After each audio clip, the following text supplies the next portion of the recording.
This is CGTN, China Global Television Network.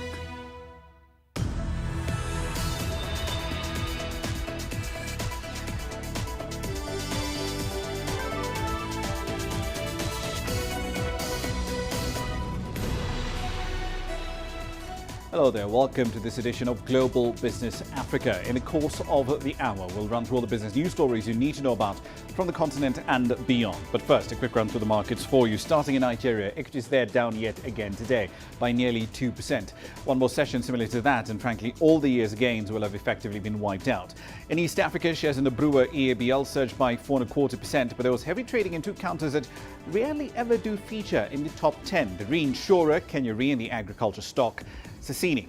Away from the continent, the scientific expert group advising the WHO today recommended the use of the COVID-19 vaccine developed by teams at AstraZeneca and Oxford University with a longer dosage interval. Shares in AstraZeneca peaked last July. They've been trending lower ever since. On a year-to-date basis, the pharmaceutical firm shares are down at least 1.6%. Here's what's coming up tonight.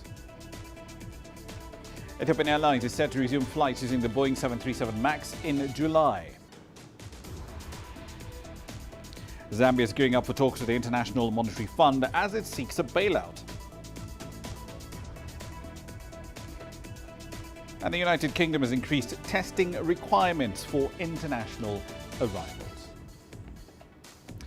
Our starting point at this hour is in the world of aviation. Ethiopian Airlines plans to resume flights on the Boeing 737 MAX jets in July. That decision was arrived at after the airline says it analysed changes made to the aircraft by its manufacturer. A 737 MAX crashed in the country on the 10th of March 2019, killing all 157 people on board. Africa's largest airline is also the only African carrier to have actually been operating the 737 MAX as part of its fleet. It will retain orders for the 737 MAX, and the CEO says that the airline expects to reach an amicable settlement with Boeing this month regarding the accident. According to the airline, it would have been economically unfeasible to switch aircraft types, given it already operates other older versions of the 737. Ethiopian Airlines Flight 302 crashed shortly after takeoff from Addis Ababa, less than 5 months after a similar incident in Indonesia. The versatile single-aisle workhorse plane is only now starting to get approvals to return to the skies after nearly 2 years of regulatory scrutiny, redesigns and training changes. Let's discuss this in a bit more detail with CGTN's Girum Chala. He joins us now live from Addis Ababa. So, Girum, the airline CEO says that flights with the 737 MAX will resume in July. But what are they going to do to rebuild confidence among passengers? Well, Rama, as you've said it earlier, the 737 MAX plane, the history of it itself was full of problems when it comes to Ethiopian Airlines passengers, because at the beginning, when the planes came, they were supposed to be used continentally, and they are supposed to also deliver excellent services as they were intended, as most of Boeing's planes were intended to do in this continent. But right after, when they are new, almost new, this plane, one of the planes have crashed when they were flying from Addis Ababa to Nairobi. Now, that history is still shattering the performance of the airline itself, and also more particularly this MAX plane. So Ethiopian Airlines is planning to do, marketing very well, in order to rebuild the confidence of customers. But still, it's going to be a big problem. Tolga Gabramaram is confident that they can come out of the woods by doing what they do best, which is promoting the services and also building the confidence of their customers, working alongside Boeing itself. But we should wait and see if that's going to work for them or not, Rama. Indeed. So the airline, of course, had ordered about 20 of these planes from Boeing. They're still keeping that order in place. Do we know when deliveries will resume? And once those deliveries do resume, what routes will these 737 MAXs be deployed on? Let me start from your final question. Where are they going to be used? Originally, the 737 MAX planes, which are medium kind of planes, were intended to be used across the African continent in some of the locations in the continent of Ethiopian Airlines destinations, and also to Europe. Long distance are mostly covered by the bigger planes, the 787 Dreamliners and the A350 of Airbus itself. So these medium range are supposed to be covered by the 737 MAX planes. And ET still holds that plan, because this plane, if it works very well, can also be an excellent service provider for shorter destinations from Ethiopia to the Middle East, Ethiopia to Europe, and also some of the African states in the country. And the other one, Ramah, Ethiopian Airlines has no plan of changing its orders, but it said, and Tolga Gabriel again can be quoted in this regard, he said that these planes will be fully inspected. We have to build confidence for ourselves first before we build the confidence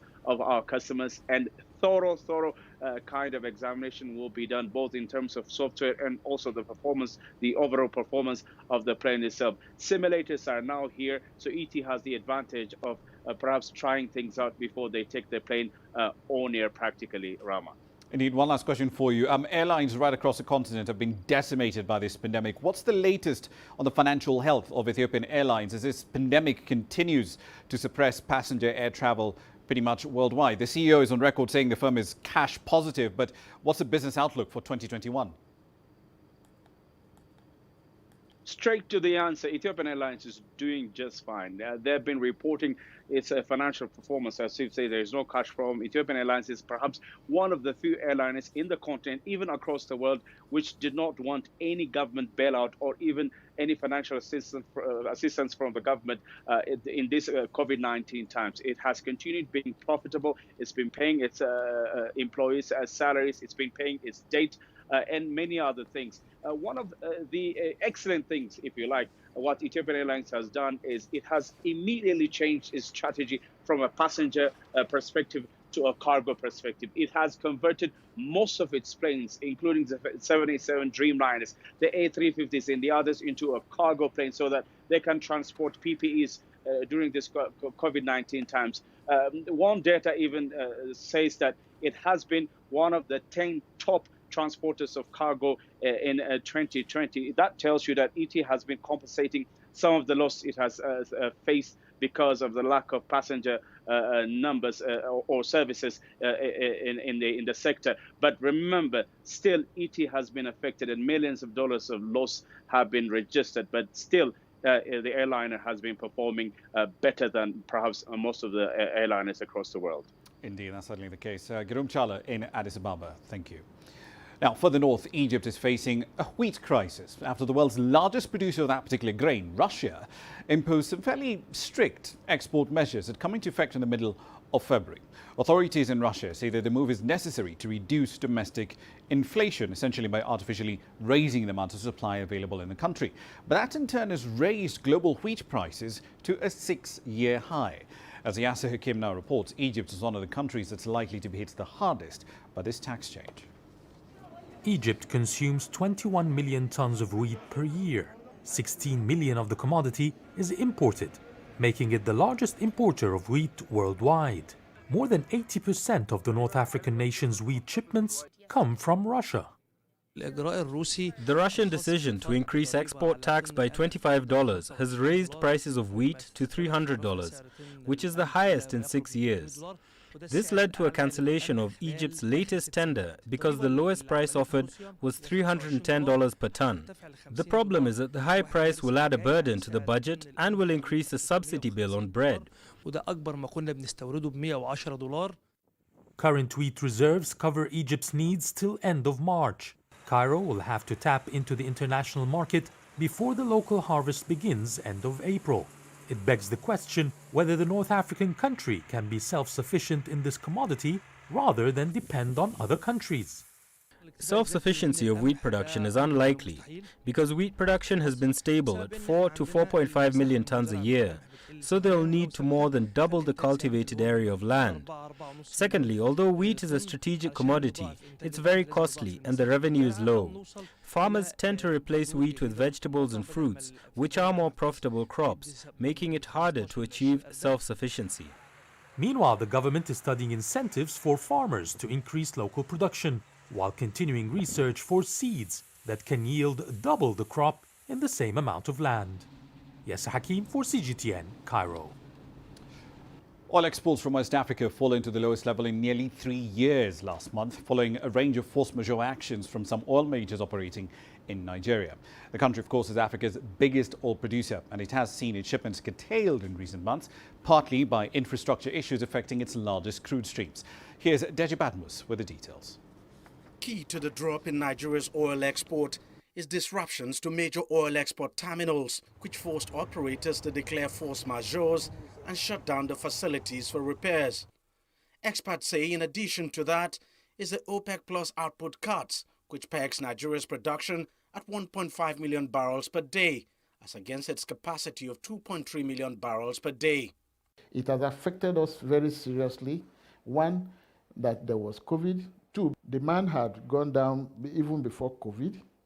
Demand for oil, especially from China, that is the highest importer of crude oil in the world. Initially, we were exporting up to about sometimes 2 million, sometimes 2 million plus, But now, they are not getting up to about 1.5.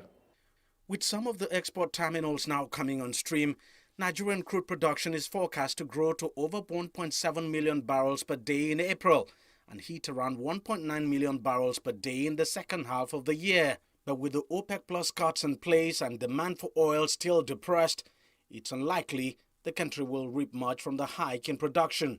The government is now looking at cutting the cost of production, which is among the highest in the world, targeting a maximum cost of $10 per barrel. As we all know what's happening around energy transitions and the things that happen globally, the choices that our consumers have, the choices that investors have across the world, there is nowhere in the world where a less cost-efficient operator can survive. So it's not possible anymore. So you cannot produce $50 oil and survive today. The average total cost per barrel is now below $30 for the joint venture agreement and below $20 per barrel for the production sharing contracts. We need to do some heavy liftings, not only to get to the optimal band of unit operating costs, but to also sustain it as part of our way of doing business. Nigeria's economy is taking a serious beating as a result of the COVID-19 pandemic and a significant drop in government earnings from oil. While crude prices are now going up, the OPEC Plus cuts in place means the country may still not reap much benefits from the higher prices. The government is now turning its attention to gas. It's scaling up investments in the sector, hoping to make a huge commercial success of the country's abundant gas reserves. Deji Badmus, CGTN, Lagos, Nigeria.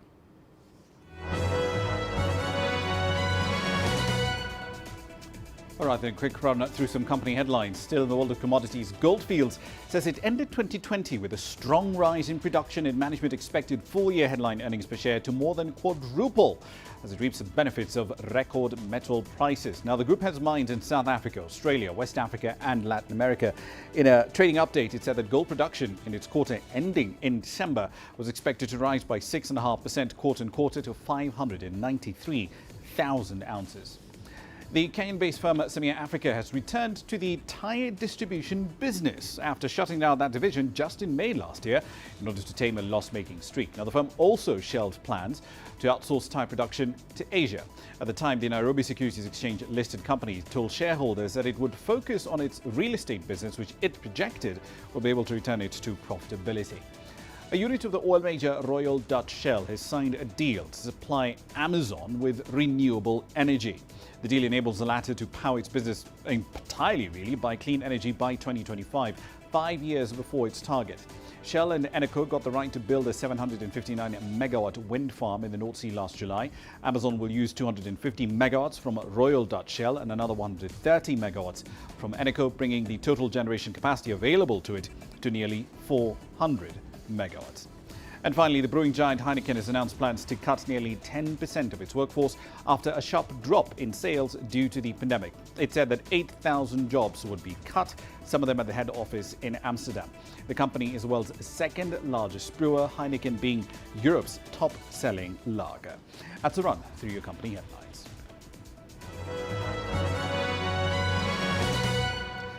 We're 15 minutes into the hour. You're watching Global Business Africa. Here's what's coming up next.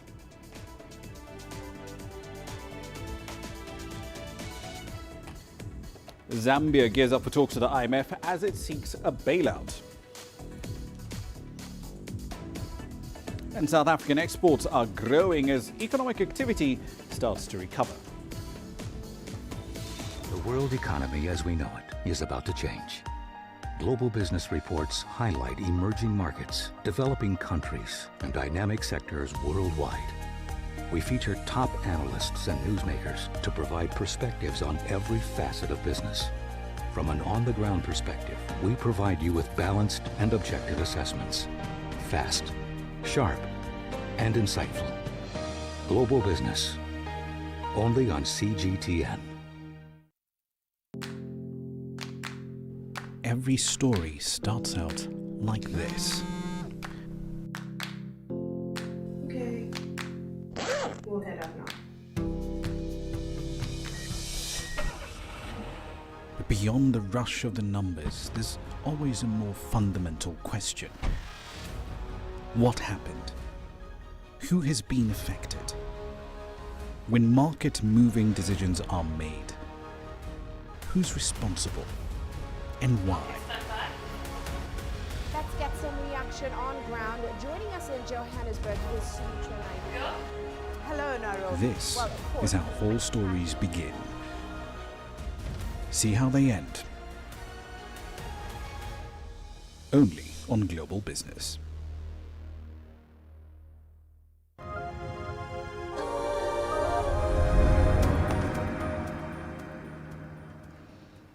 Welcome back to the program. Let's head over to Zambia. Africa's second largest copper producer is preparing to hold virtual talks with the IMF in the hope of securing a bailout. Now, this latest round of negotiations will run until the 3rd of March. Zambia had requested the Washington-based lender support after becoming Africa's first pandemic-era sovereign defaulter just last year. Zambia failed to honour a $42.5 million payment on a $750 million Eurobond when the grace period expired in November. It has also missed a second bond payment of $56.1 million that was due on the 30th of January. Even though Zambia, of course, is a major copper producer, the administration of President Edgar Lungu has accumulated an enormous amount of debt in recent years, much of it for large-scale infrastructure projects. The level of debt has now blown out around $12 billion. Half of that has been sourced from private creditors. Still in that general region, South Africa's exports have benefited from the recovery of the Chinese economy during the 3rd quarter of 2020. A rising demand around the world, really, not just in China, for commodities like precious stones and other industrial metals as well, led to growth exceeding pre-pandemic lockdown levels. Angela Coppola has been looking at the data from Johannesburg. The data emerged from the Trade and Industrial Policy Strategies Export Tracker, which found that South Africa's exports for the 3rd quarter of 2020 grew by 9.2% year-on-year and 40.2% from the previous quarter and amounted to around $6.5 billion. The products that were most in demand in China, our top export markets, were ore, taking a share of 70% of South Africa's total exports to China. This was followed by iron and steel, which took 7% of the share, and then fruit and nuts, which was 5.2% in the 3rd quarter of 2020. Our second export market was the USA, and the top export products, the USA, were precious stones, that's including your pearls, and vehicles, which took 5.9%, and industrial machinery, which took a share of 5.8%. There was an interesting jump in chemical product exports to Germany, which are used in test kits for COVID-19. It was an abnormal increase in this 3rd quarter by over 700%. And we saw the value increasing from 229 million in the 3rd quarter of 2019 to 1.8 billion rands in the 3rd quarter of 2020. The export tracker also picked up an intriguing jump in export of copper ores and concentrates to a neighboring country. We're seeing a significant exports to Mozambique. So Mozambique is taking about 79%, almost 80% of South Africa's exports of copper ore and concentrates. But I think generally those should be going to China. The surge in exports came as a surprise, and analysts aren't too sure what the fourth quarter data will look like, but everyone's hoping for more good news. I'm Angelo Coppola for CGTN in Johannesburg, South Africa. We're still in South Africa. Wine producers around the world are reeling from the effects of the pandemic, but few countries have been hit as hard as Africa's most industrialized economy. South Africa is the only country to have imposed a ban on sales of alcohol during lockdowns, and for weeks, exports of wine were banned as well. CGTN's Mohammed Abubakar now explores how the bitter trade war between China and Australia has thrown the South African wine industry an unexpected lifeline. For South African winemaker Virgin Aglo, the pandemic could have been a disaster. But the bitter dispute between China and Australia has thrown the 325-year-old estate a lifeline. Bottles of its reds, whites and roses piled up when South Africa banned alcohol sales under the strict lockdown. The sounds of hundreds of weekend visitors who had once flocked the vineyard near Cape Town also vanished. We wouldn't be where we are today without this China deal. This China deal has made a huge impact to our bottom line. Just being able to get rid of not only the stock that we currently sit with in our cellar, but with the agreement in place that the volume increases every year. It's just given us a bit of that financial assurity for the next 5 to 7 years. We should be in a good space. South Africa brings something unique to the table, despite the fact that we've got world-class quality wines. We've got great value wines, if you look at value for quality. But also, South Africa's got a unique geographical location. Africa is an interesting place, and the Chinese are very interested and inquisitive about the African continent. So there's definitely an opportunity for us to sort of double down on that competitive advantage. But, as I said earlier, we've got strong competition in the rest of the world. Chinese drinkers bought nearly 40% of Australia's wine exports before tensions between Beijing and Canberra boiled over. But that trade abruptly ground to a halt in December, and Chinese wine brokers are already looking for replacements. The taste of South African wine is softer and the price is more attractive. South African wines are more innovative and beautiful. Chinese people prefer to look at wine from the outside, and their wine is very good looking. For example, this one is very good looking and the price is very attractive. According to the Wines of South Africa trade body, exports of South African wine to China have jumped 50% in the past 3 months alone. The Chinese market, we feel, is a very, very important model for us. It's a place where we can get great sales, where we can do great volume. The problem with the Chinese market is that it's a very, very competitive market, and there's only so much you can control. So as much as we have contracts in place to do good volumes, if you're not working with the right agency and you're not working with the right people, a lot of those volumes are sometimes not reached. Experts say a protracted trade war would create a wide window of opportunity for miners and other sectors such as agribusiness, though seizing the potential would take work. Mohammed Abubakar, CGTN. Now, as various countries, particularly wealthier nations, scramble to secure supplies for COVID-19 vaccines and they continue to roll out mass immunization programs, countries here in the African continent are still struggling to secure enough doses for their populations. In the latest blow to the continent, wealthy countries have posed a proposal by India and South Africa to waive intellectual property rights for vaccine production. Now, supporters of the waiver say that existing IP rules effectively create a barrier on access to affordable medicines and vaccines. Earlier on, we spoke with Dr. Molopeni Jackson Marakalala, a faculty member at the Africa Health Research Institute and associate professor at the University College of London. We'll, of course, bring you his views a little later. Now back to South Africa. The country's president, Cyril Ramaphosa, has vowed to take action against those involved in irregularities in coronavirus-related government contracts. His warning follows a report by the country's Special Investigations Unit, which revealed enormous corruption in health-related procurement deals with billions of rand. Here's CGTN's Yolisa Njamela with the details. An investigation by the Special Investigative Unit, or SIU, into public spending on coronavirus-related programs has found evidence of massive looting. The SIU looked into the procurement of personal protective equipment. It found evidence of serious maladministration. According to the SIU report, at least 1,774 service providers are under investigation for alleged looting.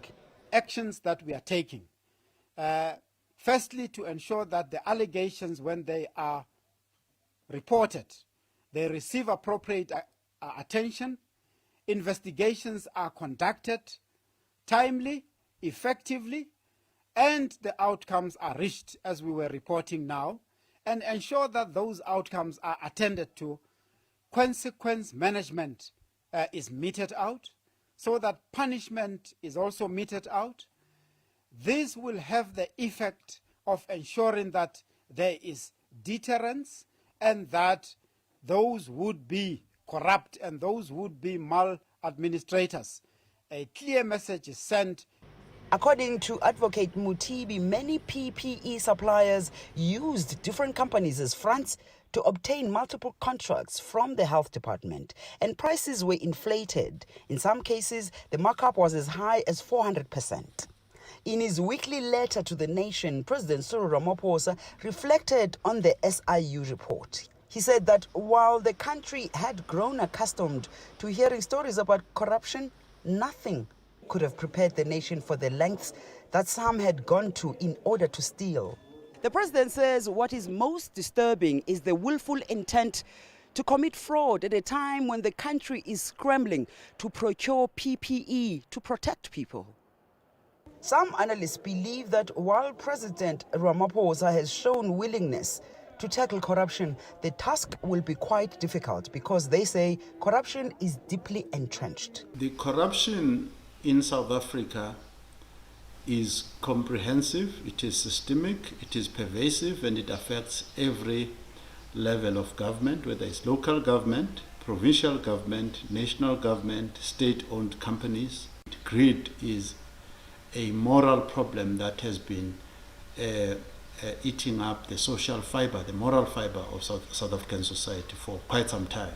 Given the level of corruption that we are facing as a country, and then the pandemic that we are trying to fight, you find that people in public offices are putting personal interest.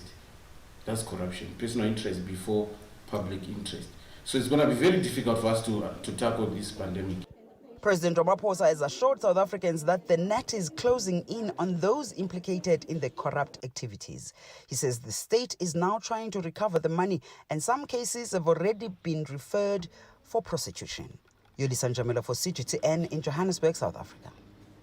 On to the Democratic Republic of Congo now, where new testing requirements have added to the hurdles of a vulnerable population of couriers at the border with Rwanda. The once vibrant route provided a somewhat steady income for the couriers, but now only a dozen of them can ply the route between the twin cities of Rubavu and Goma.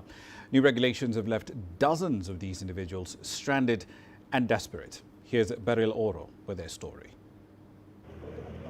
Over the short stretch of no man's land between Rwanda and the Democratic Republic of Congo, couriers living with disability are forced to sit idle and their wares stationary, laden on supersized tricycle due to the legal limitations linked to the pandemic. It is difficult for me as a person living with disability to go looking for work elsewhere if I cannot find work here at the border. I cannot find work anywhere because I am physically challenged. Being couriers is vital for us because as long as we work as couriers, we will never go hungry and we will be able to feed our families.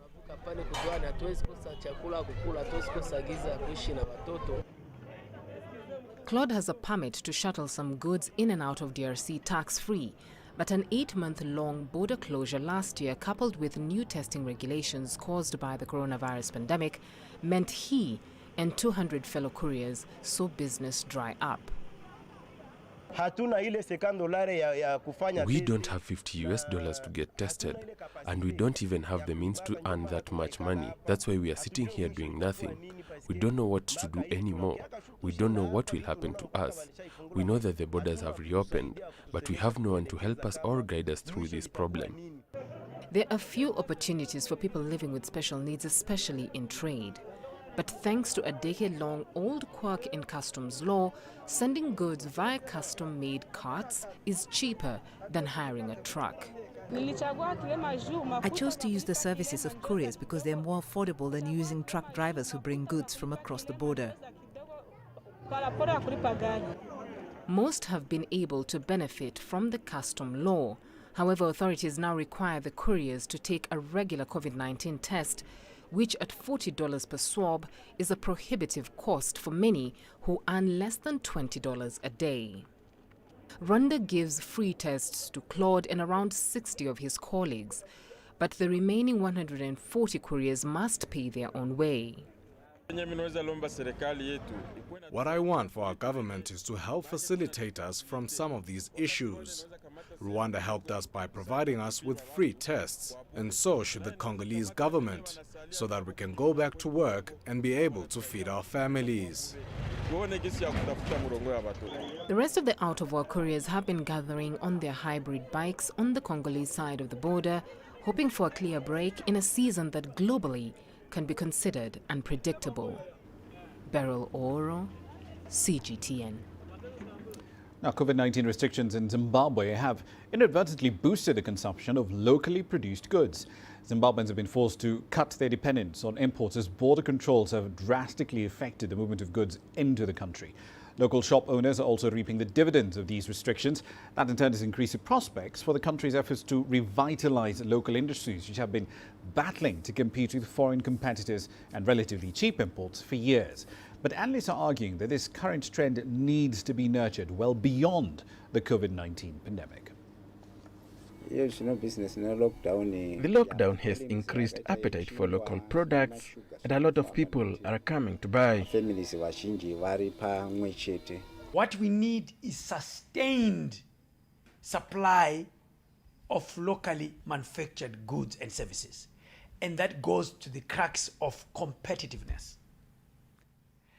Does the Zimbabwean product compete to the extent that post-COVID, Zimbabweans would still prefer the local product instead of the imported product? We now need a law that incentivizes Zimbabwean companies that have a greater local content. Because when you do that, you create economies of scale and you reduce the cost of doing business, and you enable exports as well as preference by domestic consumers.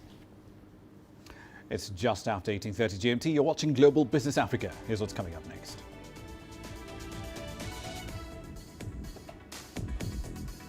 The UK has increased testing requirements for international arrivals.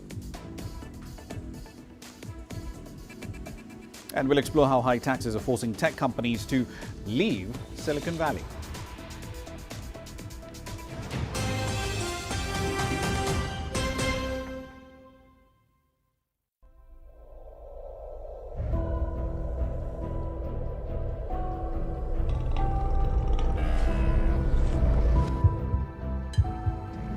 Taken me completely out of my depth, but at the same time it's exciting. It's new, it's different, it's a challenge. It's really exciting.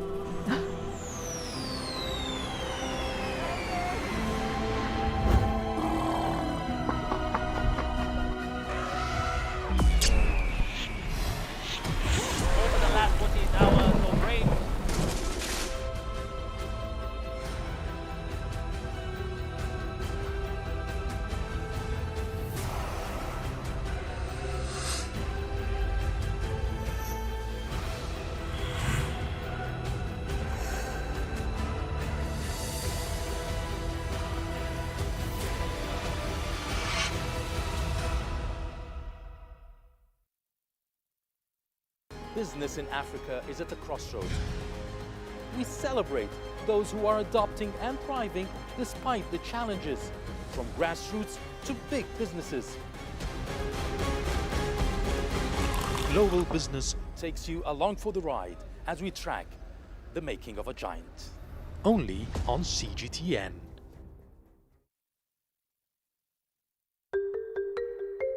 How will your world change today? What happens here? What happens there?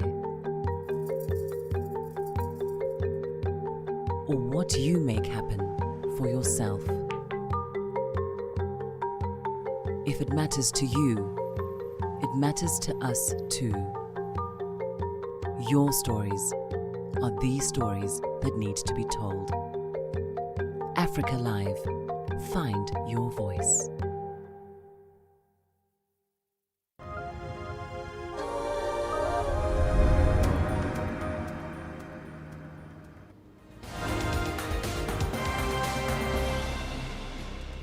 Welcome back to the program. These are some of the stories making your headlines at this hour. The European Union has joined the United States in calling for the withdrawal of Eritrean troops from Ethiopia's Tigray region. The EU says the presence of those soldiers is fueling the conflict there. Ethiopia and Eritrea had previously rejected those claims, but their denial has sometimes been contradicted by remarks from Ethiopian government officials. In Nigeria, an attack by gunmen in Kaduna State left at least 23 people dead and many others wounded. The incident came on the back of heightened raids by the Nigerian military in their bid to curb persistent attacks. And finally, health officials in the Democratic Republic of Congo are tracing people who came into contact with an Ebola victim. A 42-year-old woman exhibited symptoms of the hemorrhagic fever on the 1st of February. She died 2 days later in North Kivu in the east of the DRC. The World Health Organization teams have so far traced some 70 people who had contact with the woman. The UN Health Agency says disinfection of the sites visited by the suspects is ongoing. That's a run through your headlines.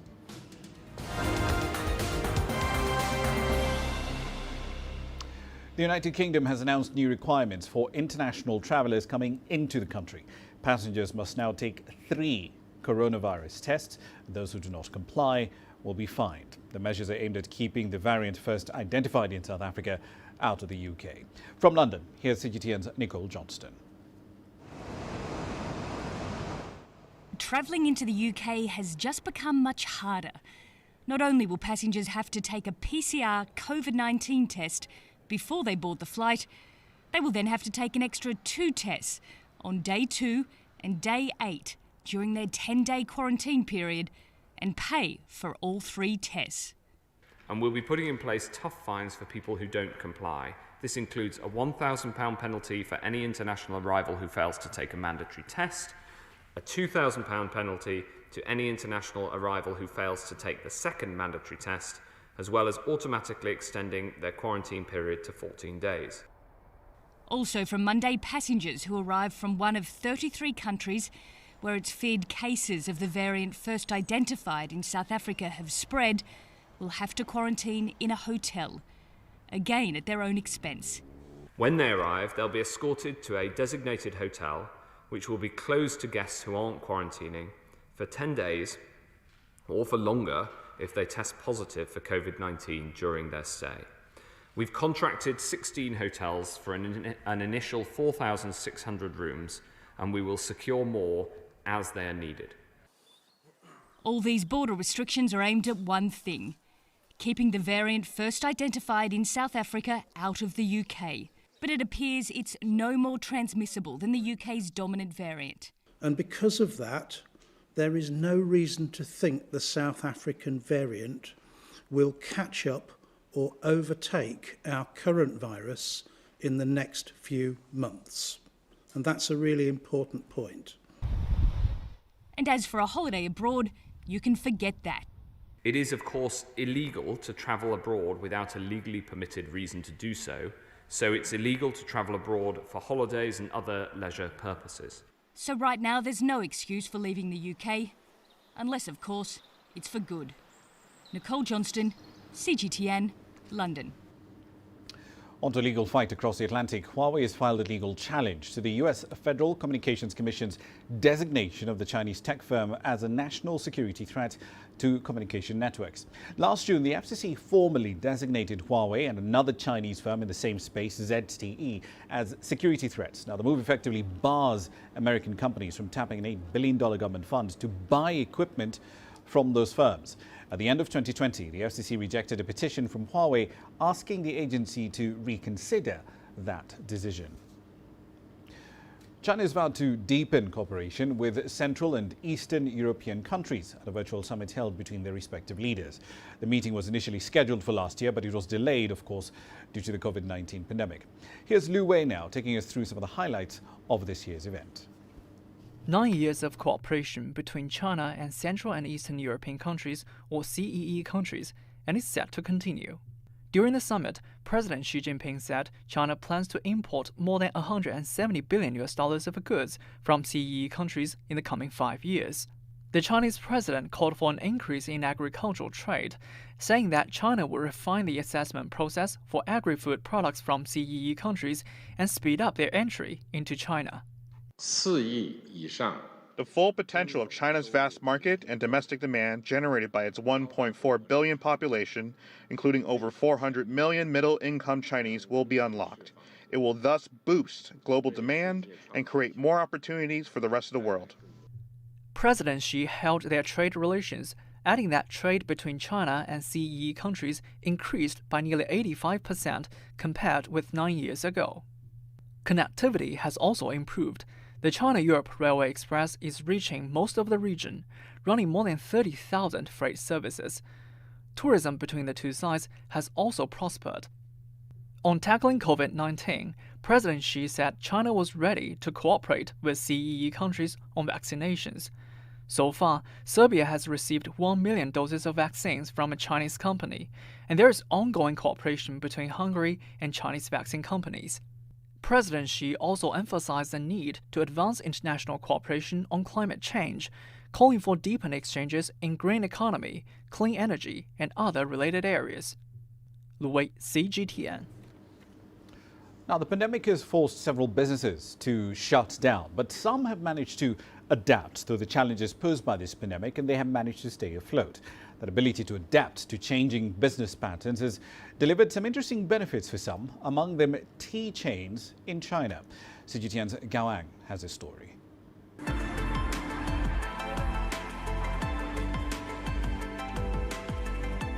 While many companies reported losses in 2020, others saw their businesses growing despite the pandemic.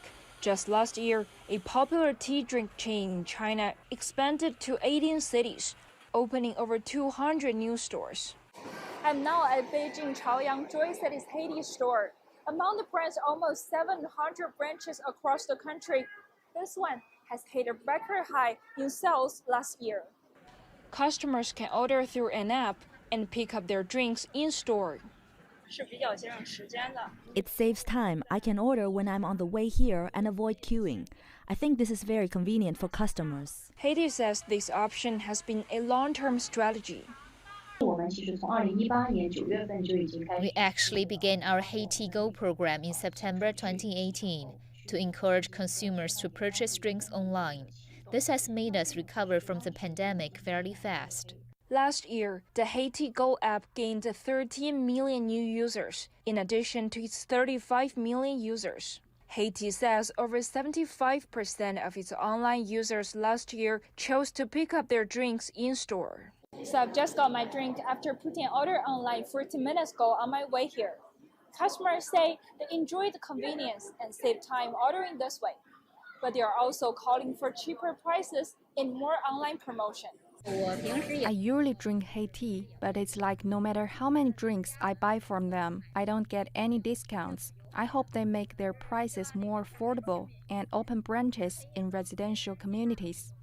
But it's not just Haiti that saw growth in 2020. Other chains, such as Nairobi Tea, also expanded with almost 500 new stores across China. According to an industry report, China saw a rise in tea beverage stores last year in low-tier cities, with a growth rate of over 30%. Well, at the end of the day, it seems nothing beats a warm or cool cup of tea. Gao Ang, CGTN, Beijing.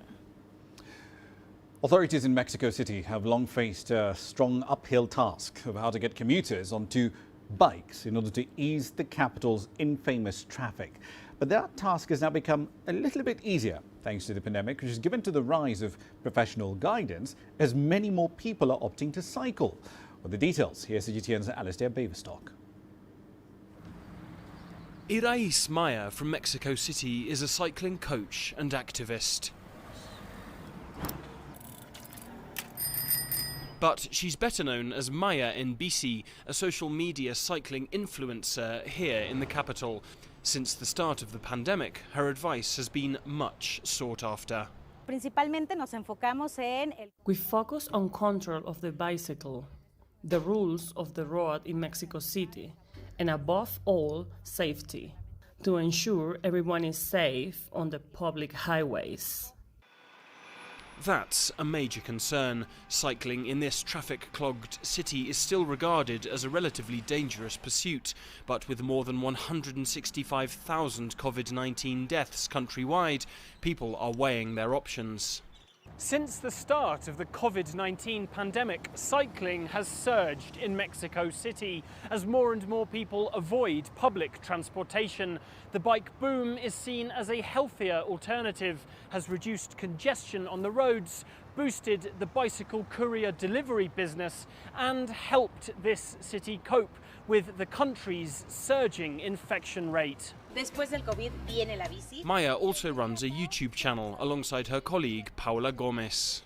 A lot of the change is coming from young people who aren't interested in owning cars anymore and above all are seeking quality of life. We come from a generation where owning a car is an aspiration, but younger people think differently, and that's fueling a lot of the change. Areli Carreon is Mexico City's bicycle mayor, an honorary position granted by global cycling non-profit Bikes. While the pandemic has eased congestion in the capital, she says a lot more attention needs to be paid to safety. Mexico City lowered its transit by almost 62%. And the amount of people injured and that died on crashes didn't do so in the same proportion. So one of the main lessons of the pandemic in the cities is that we really need to revisit and rethink our policies around speed in urban cities. With more cyclists now on the capital's roads, those leading the change are waiting for public policy to catch up to the trend. Alastair Baverstock, CGTN, Mexico City.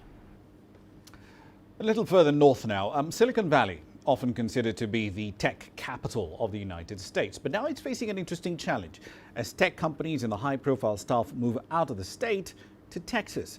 CGTN's Mark New explains why on What's Hot. In December, Hewlett-Packard Enterprise, a company with roots stretching back to the founding days of Silicon Valley, announced it was moving its headquarters to Houston, Texas. 2 weeks later, Silicon Valley tech giant Oracle announced it was moving its headquarters to the Texas capital, Austin. The same month, Tesla founder Elon Musk announced he had already moved to Austin, as his electric car company is currently building a gigafactory nearby. A lot of big tech companies and their executives are moving away from California because they're trying to pay lower taxes. California has one of the highest individual personal income tax rates at 13.3% at the highest tax bracket.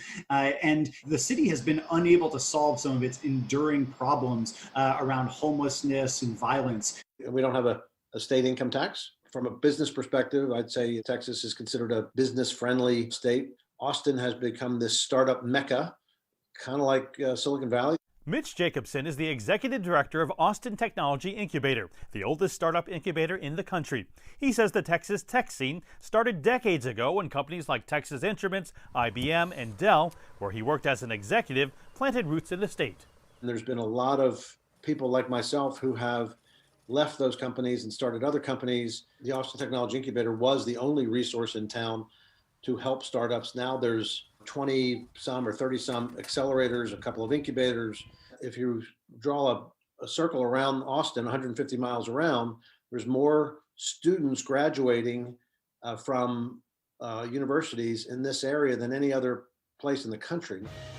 Jacobson says young talent has also been attracted by Austin's dynamic culture, which includes a thriving music scene and the South by Southwest Conference.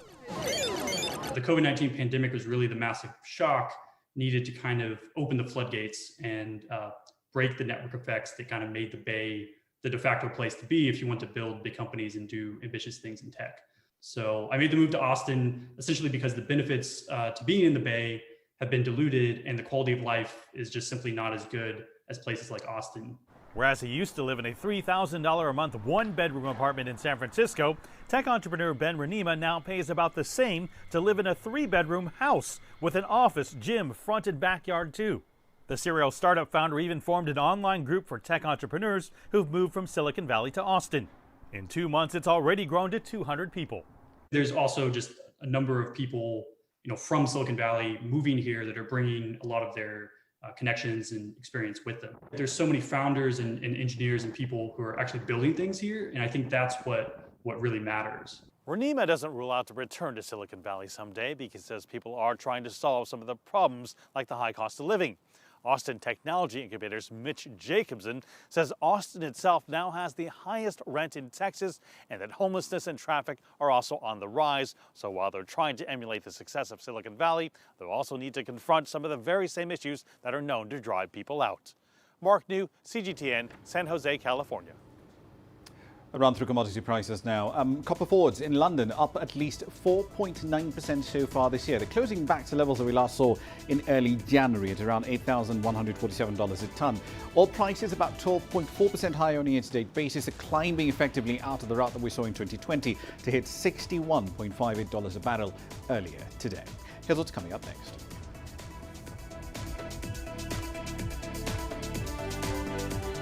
We'll explore how small businesses in Nigeria are banking on e-commerce to stay afloat as pandemic restrictions take their toll on trade.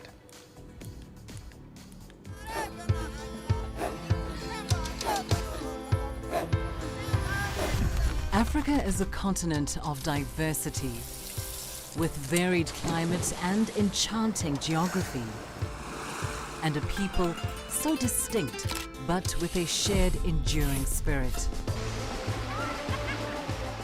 We are at the heart of the continent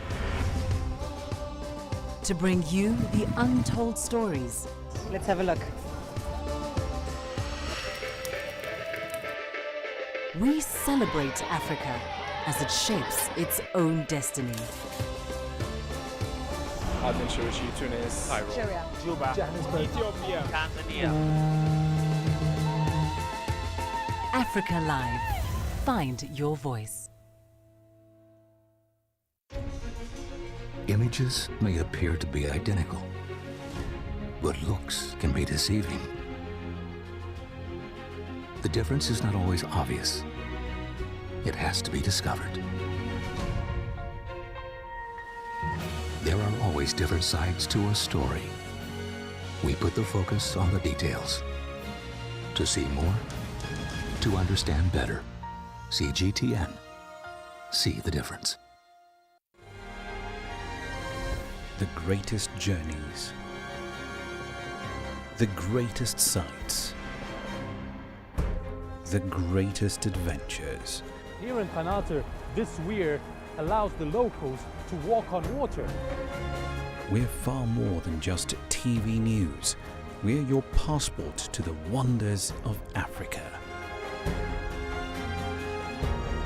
To bring you stories of struggle, survival and hope.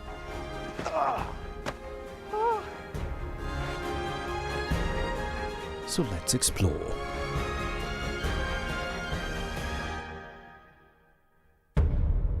CGTN. See the difference. You don't find the stories of North Africa by sitting on the sidelines.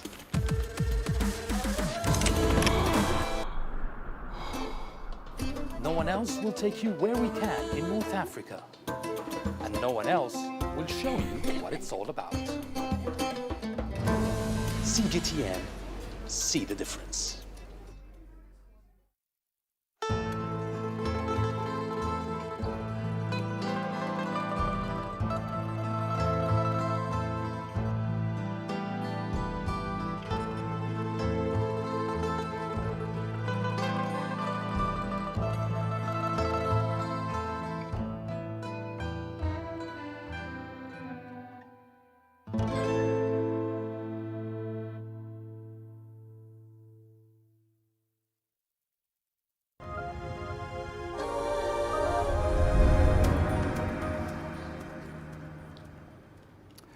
Welcome back to the program. One last story for you in the hour. The COVID-19 pandemic has dislodged several businesses pretty much around the world. But for some small enterprises, it also provided an opportunity to reinvent in order to survive. In Nigeria, SMEs have turned heavily to e-commerce, and that has recorded significant growth in recent months thanks to increased smartphone penetration, but also expanding consumer power.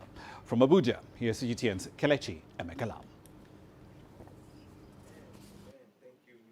A total reinvention from the regular cabbie. That's what entrepreneurs Kingsley Eze and Elizabeth O'Malley have brought to the fore, especially since the COVID-19 lockdown affected taxi businesses. The duo launched a unique online platform called Nairaxi. Not only does it cover transportation, it's a one-stop shop for logistics and shopping. They thought to reduce the spread of the virus by bringing the goods of customers to their doorsteps. And the app is a marketplace for both vendors and buyers. So long as you're genuine, whatever you're selling is authentic, you can come, we'll do due diligence, we'll check you out. If whatever you have is genuine, we'll plug you into the platform where people can easily see you, and order for whatever you're selling. The Nairaxi app is barely 4 months old, but it already has over 8,000 small business owners on the platform and an average 1,000 downloads weekly. It's creating more jobs for Nigerians and easing the business space. I get more than 10 rides every day. People are turning up. But like several other businesses, there are challenges too. The issue of funding, the market is huge, and our dream is also very, very big. So you need lots of capital to execute on most of them while having more requests. The youth population's been a major driver of e-commerce growth in Nigeria. Over 78 million Nigerians transacted online. Economic watchers say it could be better, but a good number are cut off from internet access. There's need to find a way to enable the 70% of Nigerians that are living in the rural communities to key into the system, to flow, to be brought into the mainstream, so that we can begin to expand it. So that you are talking of, even as we're talking now, there are so many states that you can't do Uber. It's not working. Nigeria's e-commerce continues to aid the survival of many small businesses amid the coronavirus pandemic. According to data from Statista, spending grew from about $6.5 billion in 2019 to an estimated $12 billion in 2020.